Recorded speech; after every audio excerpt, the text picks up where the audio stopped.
Good morning and welcome to Camden Property Trust's first quarter 2026 earnings conference call. I'm Kim Callahan, Senior Vice President of Investor Relations.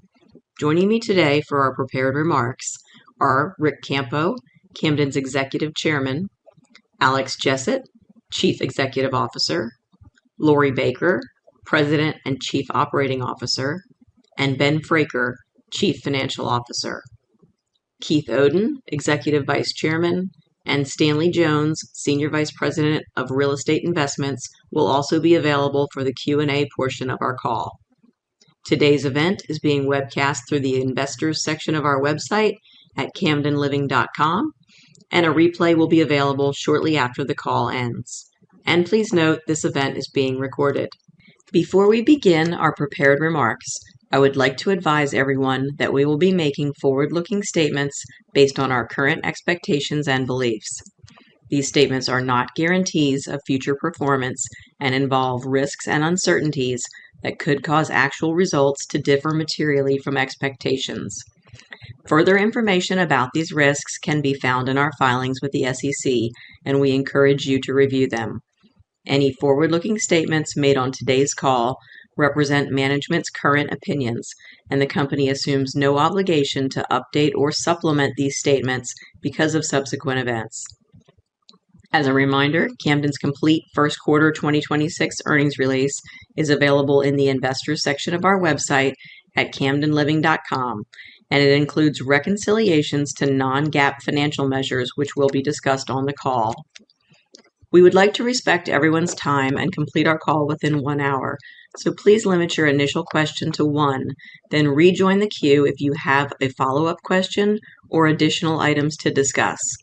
If we are unable to speak with everyone in the queue today, we'd be happy to respond to additional questions by phone or email after the call concludes. At this time, I'll turn the call over to Rick Campo. Good morning. Our theme for today's pre-call music is change. We recently announced some important changes to Camden's executive team. With the promotions of Alex Jessett, Lori Baker, and Ben Fraker, we continued our long-standing commitment to succession planning featuring Camden's homegrown talent. This will ensure the continuity of Camden's family values, institutional knowledge, and unique culture.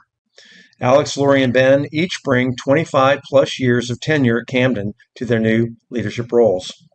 And in the words of REO Speedwagon, I'll be here when you're ready to roll with the changes. These promotions will ensure that Camden will be ready to roll with the changes in the years ahead. But one thing that never changes is Camden's commitment to workplace excellence, which was recently reinforced by our place on the Fortune Best Place to Work list in America for the 19th consecutive year, ranking number 13 this year. 96% of our employees say Camden is a great place to work, which has led to the highest customer sentiment scores that we've ever seen. The macro case for improving apartment fundamentals continues to be strong. New supply has peaked and has been cut in half in most of our markets. First quarter apartment net absorption was one of the best since 2016, despite slow job growth and tepid consumer sentiment. Apartments provide consumers with a compelling low housing cost alternative to owning a home. I want to give a big shout out to Camden team members for continuing to improve the lives of our teammates, our residents, and our stakeholders one experience at a time. Next up is no stranger to you, but our new CEO, Alex Jessett. Thanks, Rick, and good morning. As Ben will cover in detail, we had a strong first quarter. Much of the outperformance was timing related, and we are looking forward to seeing how our peak leasing season unfolds throughout the remainder of this quarter and next. In the first quarter, we recorded our lowest bad debt level since the onset of COVID-19 at less than 40 basis points. We attribute this, in part, to outsized income tax refunds received by many of our residents, combined with their continual financial strength and the impact of our enhanced resident credit screening. For middle and higher income earners, 2026 tax refunds are up approximately 10% over last year, creating enhanced spending power. Despite headline reports of declining consumer sentiment, the data illustrates the financial health of our target demographic remains strong, with spending up 3% year over year, primarily on services and retail. Our renters pay a low 19% of their income toward rent, allowing them additional discretionary funds, often not seen in the more expensive coastal markets. On the demand side, our markets remain strong. CBRE's latest headquarter relocation study, which covers 725 public announcements between 2018 and 2025, shows activity accelerating in 2025 and concentrating on a short list of metros. Dallas-Fort Worth remains a top destination, with more than 100 headquarter relocations since 2018. In 2025 alone, the metro added another 11 interstate or international headquarters from higher-cost markets, including Los Angeles, the Bay Area, New York, and Chicago. Additionally, for the 12 months ended January of this year, Dallas led the nation in absolute job growth, followed by Houston at number 2 and Austin at number 4. On a percentage basis, Austin led the nation with most of our markets in the top 30. The Houston metro area led the nation last year in population growth, with just under 127,000 new residents added in the 12-month period ending July 1st of 2025. That equates to one new resident every 4.1 minutes, or 347 new residents each day. Among the top 10 metros with the largest population gains, only the Dallas-Fort Worth metro came close, with roughly 124,000 new residents. No other metro added even half as many. This disparity highlights Texas's appeal to workers and families, supported by relatively strong job markets, lower costs of living, and the absence of a state income tax. Beyond Dallas-Fort Worth, the CBRE relocation study showed a group of Sunbelt and growth markets emerging as consistent headquarter winners. It highlighted Miami, Austin, Charlotte, Nashville, Phoenix, Tampa, Atlanta, and Raleigh-Durham as rising contenders with a pro-business climate including tax advantages, labor availability, and lower costs. The decades-long trend of domestic migration to the Sun Belt normalized in 2025, not disappeared. In fact, Witten's migration tracker shows domestic migration re-accelerating in 2026 as compared to 2025 in most of our markets, with sequential annual increases over 10% in Austin, Dallas, Houston, Orlando, Phoenix, and Tampa. Camden is in the right high-demand markets, ready for the upcoming lower supply environment. Turning to the real estate front, our California sales process is progressing on schedule. As we shared previously, we've had strong interest, with over 230 companies signing confidentiality agreements. We are currently in the diligence process with one buyer for the entire portfolio, with an anticipated close date at the end of June or early July. If it does not work out with this buyer, there are other strong buyers who could step in, although with a later closing date. At this point, we're not going to comment further on the potential buyer or the sales price, other than to say it is in line with expectations. We continue to assume approximately 60% of the sales proceed will be reinvested through 1031 exchanges into our existing high-demand, high-growth Sunbelt markets. The remainder of the proceeds, modeled at $650 million, has been used for share repurchases in late 2025 and year-to-date 2026. During the first quarter, we disposed of a high CapEx 40-year-old community in Dallas for $77 million, generating an approximate 12% unlevered IRR over an almost 30-year hold period. After quarter end, we acquired Camden Alpharetta, a 269-home apartment community in the Atlanta, Georgia metro area, and Camden at Lake Nona, a 288-home apartment community in the Orlando, Florida metro area for a combined $170 million. We are actively underwriting several other acquisition opportunities and remain confident we can effectively deploy the 1031 proceeds from the California sale. However, as I previously noted, the timing of the exchanges can add considerable variability to our 2026 earnings, as we do not receive the sales proceeds until we complete the exchanges. I will now turn the call over to Lori Baker, our President and Chief Operating Officer. Thanks, Alex. Camden's operating performance to date is generally in line with our expectations. While our first quarter results were slightly ahead of budget, the outperformance was mainly driven by timing-related items. Overall, and as expected, we saw slow but steady improvements across our portfolio as we move through the first quarter and into the beginning of peak leasing season. Our preliminary results for April are on track and indicate modest improvements in both occupancy and blended lease rate growth compared to the first quarter. Turnover remains exceptionally low, and our first quarter 2026 annualized net turnover rate of 30% was one of the lowest in our company's history. This is in part due to minimal move-outs related to home purchases, which accounted for 9.2% of our total move-outs this quarter. But it also reflects record levels of resident retention, which are a testament to Camden's unwavering focus on customer service and providing living excellence to our residents. We will continue to focus on renewals and retention going forward, helping us protect and maintain occupancy and to mitigate expenses related to unit turnover.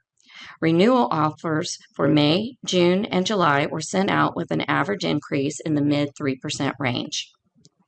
Our team at Camden remains committed to this year's rallying cry of smarter, faster, better, which means smarter in leveraging data, insights, and AI to drive better outcomes, remove repetitive tasks, and improve our margins. Faster with AI to enable quicker, more efficient service for our customers and teams, and better by amplifying our people and improving the customer experience as reflected in our highest customer sentiment score to date in the first quarter. I will now turn over the call to Ben Fraker, Camden's Chief Financial Officer. Thanks, Lori, and good morning, everyone. I'll begin with our capital markets activity from the quarter, followed by a review of our first quarter results and our outlook for the second quarter and remainder of the year. During the first quarter, we continued to take disciplined actions to further strengthen our balance sheet and enhance our long-term financial flexibility. We proactively recast our $1.2 billion unsecured revolving line of credit, extending its maturity 4 years while preserving attractive covenant terms and lowering all-in pricing by 15 basis points. The recast enhances our liquidity position and reflects the continued support we receive from our bank partners. During the quarter, we also issued $600 million of 10-year unsecured bonds at an all-in effective rate of 5%. This issuance allowed us to lock in long-term fixed-rate financing, extend our weighted average debt maturity, and reduce near-term refinancing risk. As Alex previously mentioned, we were active with our share repurchases during and subsequent to the quarter, with share repurchases of $423 million at an average price of $104.08 per share. These repurchases, along with $271 million in repurchases completed in 2025, reflect our disciplined and opportunistic capital allocation approach as our shares trade at a significant discount to NAV. While we will continue to monitor our share price performance, our updated full-year 2026 guidance assumes no other share repurchases. As a result of these actions, we ended the quarter with strong liquidity, well-laddered maturities, and leverage metrics that remain comfortably within our long-term targeted ranges. Turning to our first quarter results, we delivered a solid start to the year. For the first quarter, core FFO was $1.70 per share, which exceeded the midpoint of our guidance by 4 cents per share, which we can attribute to the following items. The outperformance compared to guidance was driven by 1 cent from higher revenues from our operating properties, primarily attributable to lower than anticipated bad debt and higher collections on delinquent rent. Another 2 cents resulted from property expense savings, which were largely timing related and not indicative of a change to our full year expense outlook. The remaining 1 cent of the beat was due to the timing of third-party construction fee income, which we had previously expected to earn later in 2026. Operating conditions during the quarter tracked our expectations for lease trade-out and occupancy. Additionally, outside of our core operating results, we recorded $58.2 million of non-core FFO charges, most of which were related to the previously disclosed $53 million class action lawsuit settlement detailed in the 8-K furnished on April 9th. The remaining charges were primarily due to $4.9 million of anticipated investment losses from 2 climate technology funds. Turning to full year 2026 same-store guidance, while we experienced better than expected bad debt and delinquency results during the first quarter, we believe it is premature to extrapolate one quarter's performance into a full year trend, particularly given market variability. As a result, we are reaffirming the midpoint of our full year same-store revenue guidance at 0.75%. Similarly, the first quarter expense outperformance was largely timing related, so we are reaffirming the midpoint of our same-store expense guidance at 3%.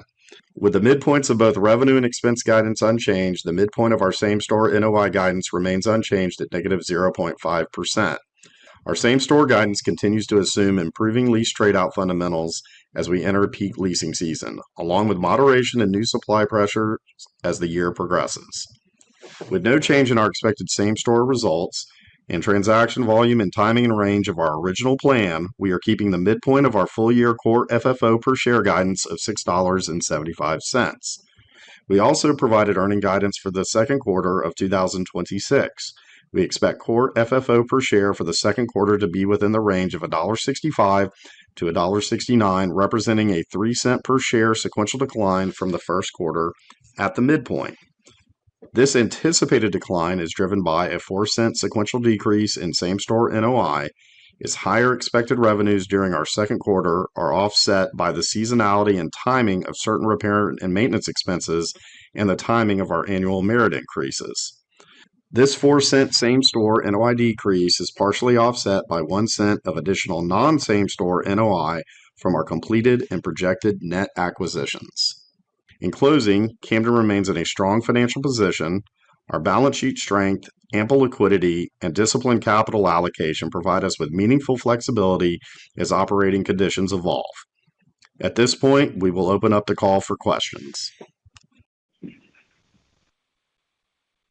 We will now begin the question and answer session. To ask a question, you may press star, then 1 on your touchtone phone. If you're using a speakerphone, please pick up your handset before pressing the keys. If at any time your question has been addressed and you would like to withdraw your question, please press star then 2. The first question comes from Eric Wolfe with Citi. You may go ahead. Hey, thanks, and good morning. I think you said that April blends were modestly better than the first quarter, which it came in at, I think, around negative 1.4%. But you also said that April was generally in line with your expectations and what you had in guidance thus far. Could you maybe just talk about sort of the ramp that you expect for the rest of the year? I guess it would seem like based on your guidance that you expect a pretty big ramp. So I was just curious, when you expect to see that and if you see any early signs of that increase in spreads based on your sort of forward data. Thanks. Yeah, absolutely. So let's sort of frame it. Let's first talk about occupancy. So April occupancy is right around 95.4%. Now that compares to 95.1% in the first quarter. So that's a pretty considerable increase. And then when you look at blended rates for us in April, and I'm certainly not giving interim data because I don't want our peers to smack me, but we are seeing blended rates up about 100 basis points in April as compared to what we saw in the first quarter. So all of that is in trend and absolutely positive. If you look at how we're thinking this is going to lay out for the rest of the year, what we're anticipating is a pretty strong third quarter, and with the hope that at that point in time we've got enough of the new supply absorbed, and then that leads into sort of an atypical better fourth quarter than what you would normally see because you've got supply coming down so dramatically. So that's what's built into our number. I will tell you at this point in time, we are feeling pretty good about how April is shaking out, and we're certainly seeing several of our markets that I would classify as showing green shoots. Markets that are jumping out to me would be Atlanta, Dallas, Orlando, Nashville, Raleigh, and Southeast Florida, and we think those are going to be the markets that are going to really lead us in this sort of return to normalcy as all this excess supply is absorbed. The next question comes from Jamie Feldman with Wells Fargo. Please go ahead. Great. First, congratulations to everyone on all the changes. Excited to see what comes next. Thanks. I guess as we think about, going back to those comments, can you talk about concessions? How have they been trending? And then as you think about the ramp you expect to see for the rest of the year, what's your expectations for concessions coming in and how that helps? Yeah, I mean, as you know, we don't offer concessions, and so what we're doing is we have to look and see what's out there in the marketplace. And the good news is that we are seeing concessions come down fairly meaningful in most of our markets. And once again, that's really tied to supply. If you look at the vast majority of our markets, new supply is down 50% from its peak. And because of that, you're no longer in a situation where you've got a lot of developers that are trying to go from 0% occupied to 95% occupied and offering every single concession possible to get you there. So we are seeing concessions come down, as I said, pretty considerably in most of our markets. And really the easiest way and sort of the best comp that I have for that is the one asset that we've got in development, which is our Village District community in Raleigh. And that particular community, remember that we always assume that you're going to give 1 month free in a new lease up, and that's to compensate for the fact that there's construction activity, et cetera, going on. And we are offering a concession there, but it's not much over that 1 month. And so what that really does tell you is that concessions are starting to get into check in our markets. The next question comes from Austin Warschmidt with KeyBanc Capital Markets. Please go ahead. Yeah, Lori, I think you indicated asking rates on renewal leases are going out in the mid 3% range. I think last quarter you were sending out around 3 to 3.5, achieve closer to or just below, I think 3% was the number. Just curious kind of what the take rate's been, from the asking versus achieved, and if you think that starts to narrow a little bit as you get into the peak leasing season, as it sounds like things have picked up a bit.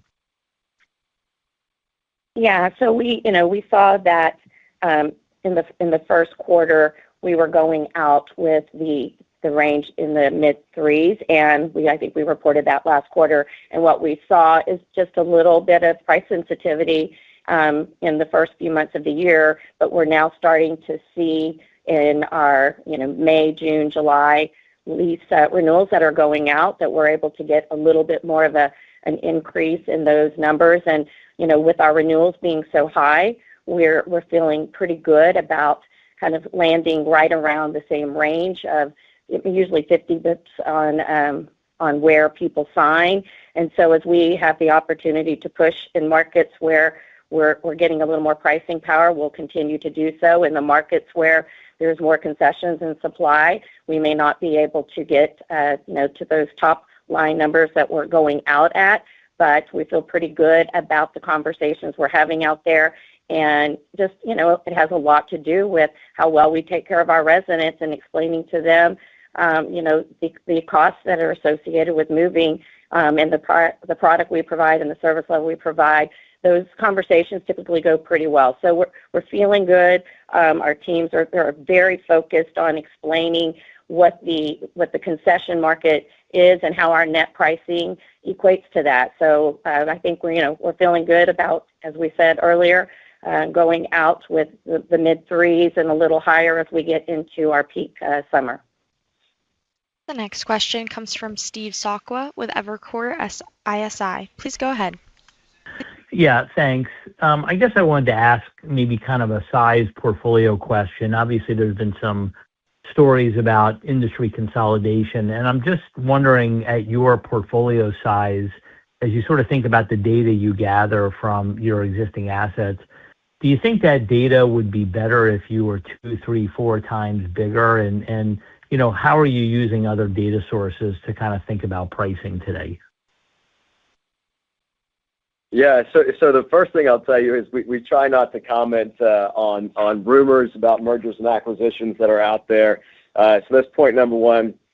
Point number two, we're very fortunate, and the investor community is very fortunate that leadership at all these companies are really good. And so whatever decision other companies make, we've got to believe is right for them. For us, the way we sort of think about this is that bigger is not better, better is better. And if you look at a long-term trends, there's absolutely no correlation between the size of the company and total shareholder return. So that's the big picture way of looking at it. And then when you look at data, here's what I'll tell you. With the scale we have, we've got enough information, we've got enough data to make the appropriate decisions across every aspect of our business. And I do not think that if we were in a situation where all of a sudden we were 2 or 3 times the size we are, that we would see any type of significant increase in our ability to collect data, analyze data, and utilize data. I think we are. This is a world where we've got perfect clarity into all of our information, and remember that we're a pretty good-sized company, and we've got a lot of units that we can look at, and we can see how those units are behaving, and we can see how our consumers are behaving. And so I'm not really sure that there's any real significant improvements on the data side to come from being considerably bigger. The next question comes from Yana Gallen with Bank of America. Please go ahead. Thank you. Maybe a question on acquisitions as you prepare to deploy the disposition proceeds. Can you talk about, cap rates in the Sunbelt markets, how you typically underwrite year one rent growth, and if you're seeing more opportunity in, kind of core product, or are you looking at maybe unstabilized or lease ups? Sorry, could you repeat your question? You kind of cut out in the middle, and I missed the first part of your question. Sure. Sorry about that. So just on acquisitions, curious how you, what cap rates you're seeing out there, how you think about underwriting year one rent growth, and in terms of what's out there, is it kind of more opportunity in core assets or in unstabilized or lease-up assets? Sure. So obviously transaction volumes are still clearly below sort of pre-COVID levels, but today are trending in line with where we were in 2025. And we are, evaluating a number of opportunities as we look to redeploy the proceeds from our California transaction. Not seeing a lot in terms of lease-up acquisition opportunities this year. Those types of opportunities, I think sellers who have properties in lease-up are really trying to get them to a point of stabilization before they go to the market to create as much liquidity for that asset as they possibly can. And and then from a pricing standpoint, cap rates have really been stable over probably the last 18 months. And I'll tell you that the trades for newer, well-located properties in the Sun Belt, those cap rates are in the 4.5% to 5% range and have been for some time. And that's certainly what we're seeing. And pardon me. The next question comes from Rich Anderson with Cantor Fitzgerald. Please go ahead. Hey, thanks. Good morning and congrats to everyone for all the moves. Very exciting. So my question is on sort of the cadence of the quote-unquote recovery from here. I think, if we were sitting here this time last year, we probably would have thought by now we would be seeing more in the way of, real, CPI plus lease type growth, and particularly out of the new lease category. It seems like that got delayed a year, given the tail of supply. But I'm curious if you could comment about what you think the cadence of the growth recovery will be, as we get into 2027. Is it more of like a hockey stick like we saw in 2022? I would hope not, or more of a gradual improvement based on whatever, forces are at work as supply burns off. I'm just curious how you envision, sort of the cadence from that third quarter strength that you talked about and onward. Thanks. Yeah, absolutely. So the first thing I'll tell you is if you go back and you look at 2025, if you remember, we had a little bit of a head fake because in 2025, April looked fantastic. And then all of a sudden things just stopped pretty quickly. And a lot of that was tied to the factors that we know, Liberation Day, et cetera. If you look at what we are assuming, we are assuming that this recovery could look a lot like what we saw coming out of the GFC. And if you look at what we saw coming out of the GFC, we saw several years of just really, really considerable growth. You look at 2011, I think our NOI was up about 7%. 2012, it was up 9%. 2013, it was up 6%.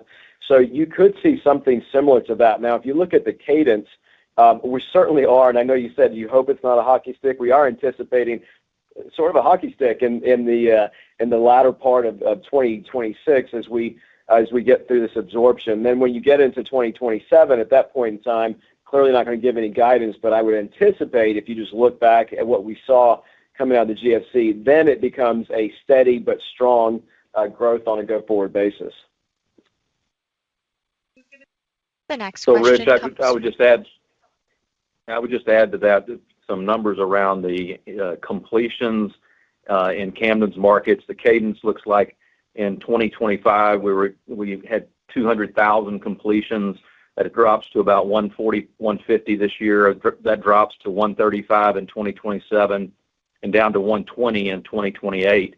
And the thing that's important about that is it's very hard to change the trajectory of that completion number, because if it's not already under construction, it's not coming by 2027. The next question comes from Brad Heffern with RBC Capital Markets. Please go ahead. Yeah, thanks, everybody. Congratulations on all the promotions. Glad to see the music is sticking around amid all the changes. Going back to the 1Q blends, typically we see a jump sequentially in the first quarter. Your peers have generally reported that last year was 100 basis points higher or so in the first quarter. Sounds like that was already assumed in guidance, but I'm just wondering if you can talk through why you didn't expect or see that sort of normal seasonal pattern. So the first thing is music's not going anywhere. We love our music, and expect to see that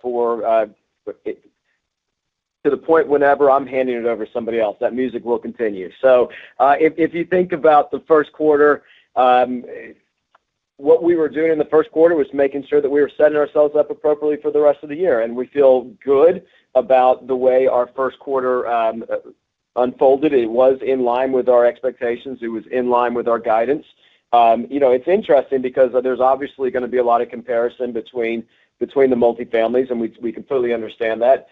We are all in different markets. If you look at the markets in which we overlap with our competitors, and in particular one of our competitors, we outperformed in most of those markets. And so however you get there on the revenue side, our revenue results we feel really good about, and we feel that we're doing the right thing to set ourselves up for a successful second, third, and fourth quarter of this year. And when we look at our April results are doing very well, as we just talked about, and so we feel very good about how our trend is looking. The next question comes from Hendel St. Juste with Mizuho. Please go ahead. Hey guys, congrats on the promotions and thanks for taking the question. My question's on the buybacks capital deployment. As you said, you repurchased the $650 million that you outlined on prior calls. We have another couple $100 million or so capacity in the buyback. Can you talk about more kind of capital allocation from here, your level of interest in maybe more buybacks? Are they more dependent on incremental dispositions beyond the SoCal portfolio sale? Could you shift a bit of capital from maybe acquisitions to more buybacks? So some thoughts here on capital deployment, the options on the table, and then remind us the tax limitations regarding kind of 1031s. Thanks. Sure. So between 2025 and 26, we bought back $693 million in advance of our California sale at an average price of $105 and change. That represents a 6.4% FFO yield. So that's been an excellent source and allocation of our capital. Like I said in my prepared remarks, we're going to continue to monitor our share price performance.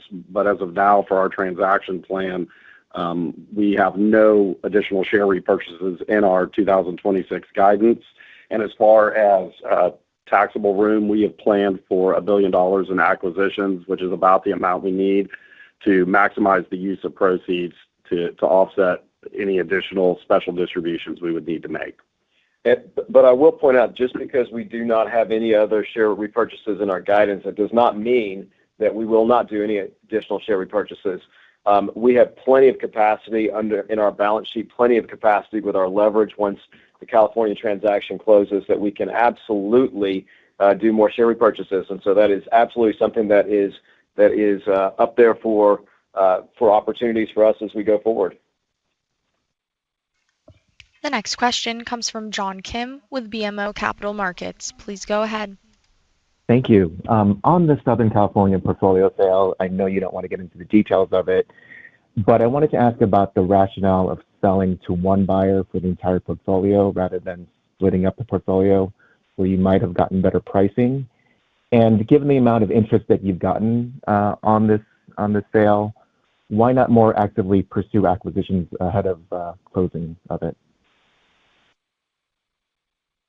Yeah, we had a lot of interest and we had a lot of interest on both the portfolio side, individual asset side, and then sub-portfolio sides. We believe at this point what we have done with picking the one buyer that we have picked is we have limited our execution risk while maximizing proceeds. Now, it is important to note that there were a lot of buyers clustered together, and so we did make a choice going with a particular buyer because of the strength of that buyer. But to your point, whether we could have maximized proceeds by splitting it up, maybe we could have gotten a little bit more, but it would have introduced additional risk that we didn't think made sense to us. And then, as I did point out in prepared remarks, even though we have picked a buyer and we're still in the diligence process, the good news is that there were several buyers, and there are several buyers that are around. I think there's several buyers really hoping that our current buyer sort of falls out, but we don't think that's going to happen. But and then when it comes to opportunities for more acquisitions, we are really active right now. Since in the last couple of weeks, we've actually been awarded another $250 million worth of acquisitions. So that gets us up to pretty close to halfway towards our billion-dollar goal. There is a lot out there, and I will tell you right now, we are the prettiest buyer in the market. Everybody is coming to us. Everybody is showing us opportunities because they know that we have the capacity to close, and they know that we are for real. And so I'm expecting that we're going to come out with a really, really great additional portfolio to enhance what we have today from this process. So feeling really good about the acquisition opportunities, feeling really good about the California process and how it's progressing. The next question comes from Alexander Goldfarb with Piper Sandler. Please go ahead. Hey, good morning down there, and congrats all around, Alex, Lori, and Ben. I guess you guys will have to lead the Camden company skits at those offsites. So question for you about the demand and supply. You and a number of the other Sunbelt players have all commented that certain markets are rebounding and showing strength, but overall, as you outlined, it's still going to be a tough market until later in the year. Is this a matter of there were a lot of projects from last year that just had slow lease-ups? Is this stuff that leaked into this year, or is it that you need faster jobs? Basically, what I'm asking is this a jobs issue or this is a supply issue? And if it's a supply, was this just projects that got delayed from last year or slower lease-ups, or just trying to better understand the dynamics here? Alex, I'm going to hit the most important point first. Rick and Keith are not going to be let out of skits. Fully anticipate seeing them and seeing them dressed up on a continual basis. This is entirely a supply story. Demand in our markets are incredibly strong. As I laid out in the prepared remarks, you can look at domestic in-migration, you can look at job creation, you can look at corporate headquarter relocation. All of those favor our markets over the coast. This is merely a matter of absorbing the existing supply that's out there. And that is why we feel very good about how the latter part of 2026 should sort of end up, because you will have that excess supply being absorbed. To a point that was made earlier, if you look at our markets supply is down 50% over its peak. If you look at most of our markets and you just look at a year-over-year basis, you've got supply just on a year-over-year basis down anywhere between 20 to 60%. What that tells you is once that supply is absorbed, we are going to have very, very healthy revenue growth. The next question comes from Adam Kramer with Morgan Stanley. Please go ahead. Good morning. This is Derek Metzler here with Adam Kramer.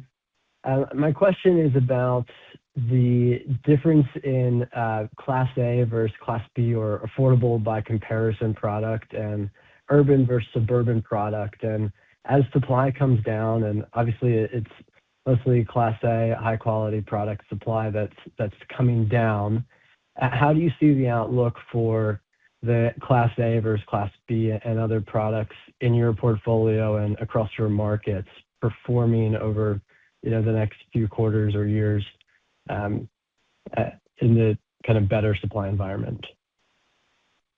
Yeah, so A's versus B's for us right now is pretty flat.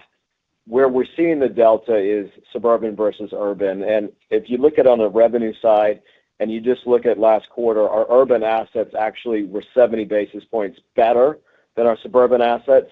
Once again, and to the earlier question, this is entirely a supply story. If you look in our markets, apartment supply is falling fastest in urban areas. And because of that, that is where we're seeing the additional pricing power. In it's statistics like that that make us feel very good about our ability to get positive rent growth as we move through the year, because we do know that once you get past the supply falling in the urban areas, it's going to fall in the suburban areas as well. We'll get it all absorbed, and that is what should lead to continued strength as we go throughout the year.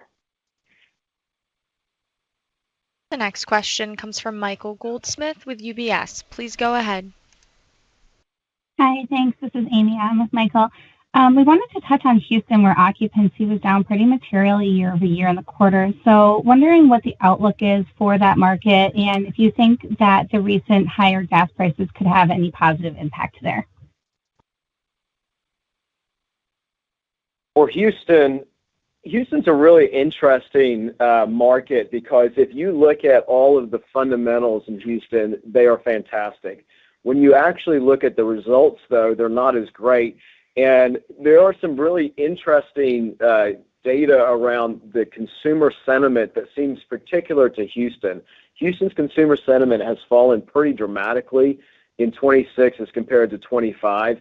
I think a lot of that is around just some of the effects of immigration, which does have a huge impact to Houston. And I think that negative customer sentiment is having an impact in the way the Houston consumer spends their money. And obviously that's impacting rent. But if you get past the sentiment issue, and what we know about sentiment is humans are incredibly resilient, and they have an ability to return to the positive really fast. And once they get past that sentiment issue, they're very strong. In Houston in particular, we've got a lot of job creation. We've got a lot of population growth. We know our consumer is doing really well. In fact, our rent to income in Houston is 16%. It's one of the lowest in our entire portfolio. So the consumer is there. The consumer has the ability to spend more money. Supply has come down pretty dramatically. Houston will get better. It's just a sentiment issue. Yeah, let me add to that a little bit. When you think about consumers today, and Houston is a great example of that, and I echo Alex's issue about immigration, because immigration is a big issue, and it's definitely stressing a lot of folks out, especially since Houston is the most diverse city in America. We have a majority of Hispanic people that live here, and 25% of our population is foreign born in Houston. But consumer in general is interesting. When you think about consumer sentiment generally across the country, it's not great. But if you look at job growth, you look at wage growth, you look at consumer spending is good. So the consumer is kind of stressed about a lot of things. And the things that they're stressed about are, number one, inflation continues to be an issue. And when you think about inflation and housing, so in Houston, for example, housing prices have gone up 60% since the pandemic. In Houston, Texas, and people go, well, it used to be affordable here. And that's bothering consumers. But if you look at it nationwide, it's the same issue. Housing costs are up. Apartment rents, of course, have been flat for 36 months, but housing prices continue to be up. Interest rates are up. So all those things have kind of created this, and this uncertainty, by the way, politically has created this tension in the consumer. The interesting part is the consumer is actually doing really well. And so the feeling they have is bad. The underlying consumer strength is good, but to Alex's point, that tension or that stress or that feeling of uncertainty and bad that the consumer has is making them slower to make, or is causing them slower to make housing decisions and to move around. So you have less moving around than you would normally have. The other thing I think is really interesting is that when you look at what's happened to college people who graduated from college this year and last year, is that there's been sort of a failure to launch for about 10 or 12% of those graduates. If you look at stats on people living at home that were not living at home before, pre-COVID, we have about 900,000 increase in 20 to 25-year-olds that are living at home or roommate today. So it's a really interesting kind of weird place. Even though the world's good, from a consumer perspective, they're fairly uncertain. The next question comes from Rich Hightower with Barclays. Please go ahead. Hey, good morning, guys. I guess I want to combine two categories into one question for a second. So if I think about the earlier question about sort of the benefits of scale and data and how that informs revenue management, and then of course the fact that you and several of your peers have sort of put the RealPage lawsuit stuff, in the rearview mirror at this point, and I know that revenue management around that topic has already sort of changed throughout the industry, but just maybe help us understand when you combine those two threads, what has changed about the way units get priced, how you use information, how the marketplace, the competitive marketplace uses information in a different way, and has anything really changed fundamentally on the ground since then? So if you look at, we'll hit RealPage first of all. All of that litigation, we did come to an agreement in terms, but it's not in the rearview mirror yet. We've got a little ways to go, and so hopefully we can stop talking about that in the next couple of quarters completely. If you look at the way revenue management works, revenue management really does rely a lot on your existing data, on your existing units. The amount of tours you give, how long that particular unit has been on the market, the occupancy of your particular community. And so fundamentally, sure, there's been some changes in the way revenue management works, but we do not think that any of those changes will have any negative impact on us whatsoever. The other thing that's really important is if you look at the way we do it, is we have a full-time department called the Revenue Management Department that does nothing but all day long, but price our individual units. Revenue management, the software is a tool. It is a tool that our humans use. And so our humans are constantly going through repricing every single day, looking at recommendations, et cetera. One of the things that we used to say 5-10 years ago was whenever we bought an existing community that was using YieldStar or some other revenue management software, but only just had it turned on, without any additional human interaction, we used to say we loved to buy those because we knew we could come in and we could absolutely use our talents, use our resources, use our institutional knowledge, and use our data and make it better, make it perform far better than revenue management software on its own. So do not think there's going to be any delta, any differential here whatsoever. And the reality is that we've all been using a quote-unquote compliant software now for quite some time. And so feel good about the resources we have and feel good about the way we will price our real estate and do not expect to see any negative impact whatsoever. Yeah, and I would just add that, the benefit we have today is the fact that there are new operating models. There are new tools. We have AI.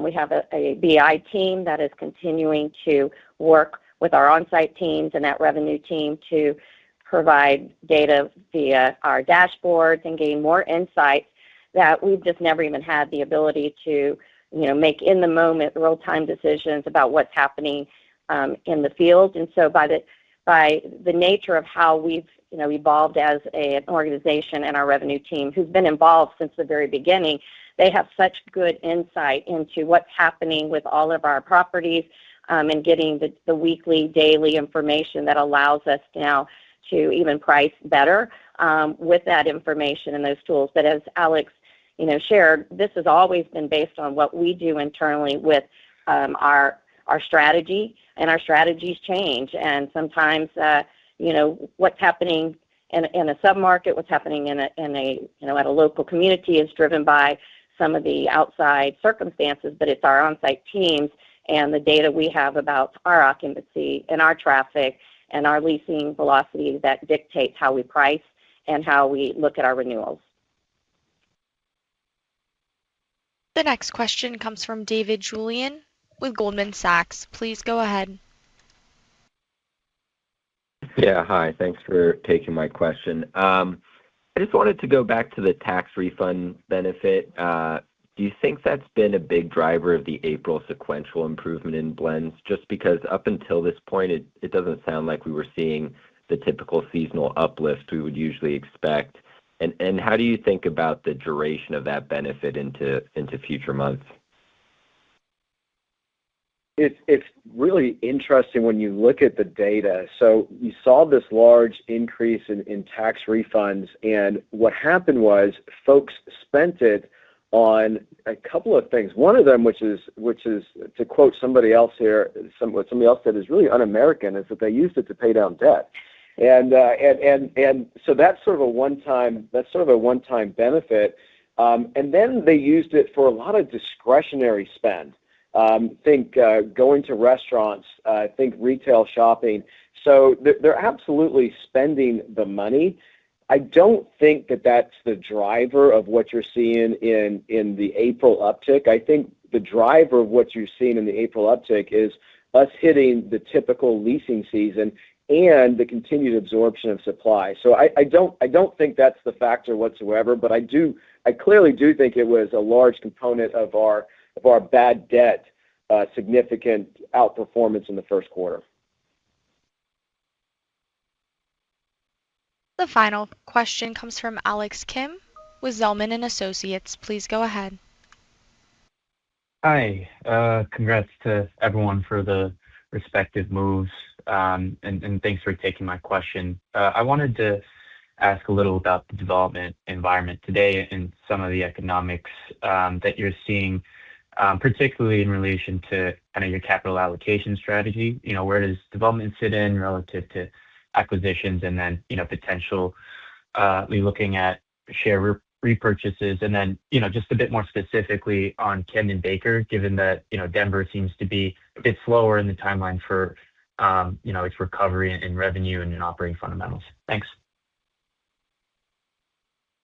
If you look at the best uses of our capital today, number one is share repurchases.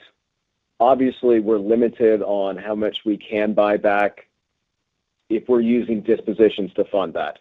Once you get past that, developments and acquisitions are sort of a toss-up. At one point, I would have said developments, absolutely. 3 years ago, developments, absolutely better than acquisitions. Today, what we're seeing is that you can buy real estate at a discount to replacement costs almost everywhere. And so what that means is that acquisitions becomes a incremental better cost of capital if you're just looking at it, better use of capital if you're just looking at it from 10,000 feet.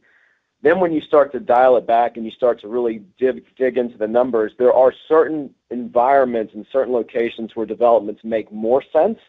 And so we certainly are continuing to do our developments. We'll talk about Baker in a second, but we do have other land sites that we control. At this point in time, we control 3 additional land sites that we have not purchased. Those 3 additional land sites we intend to buy this year, and those will be developments, and those will be developments that we believe are going to create pretty significant value for our shareholders. But keep in mind that we're talking about 3 development land sites versus buying $1 billion of stabilized assets. So that should answer the question right there about what do we think is a better use on a broad stroke. When you look at Baker, Baker has been sitting there on our development pipeline for quite some time. And the reason why it's been sitting there and not started is at this point in time, the math isn't that great. And we are in no hurry to go start something that we do not believe is the right thing to do for our shareholders. So we'll continue to evaluate Baker. Baker is in the sort of central business district or central business area of Denver. As everybody knows, that area is really soft right now. So we need to see some improvements in that area. And if we see improvements in that area, we will start that development. And if we don't, we won't. We are committed to doing what is right for our shareholders and making sure that we use our capital to create the best investments. This concludes our question and answer session. I would like to turn the conference back over to Ric Campo for any closing remarks. Thank you for joining us today, and look forward to seeing all of you really soon. Hope everybody has a great weekend. Take care. The conference has now concluded. Thank you for attending today's presentation. You may now disconnect.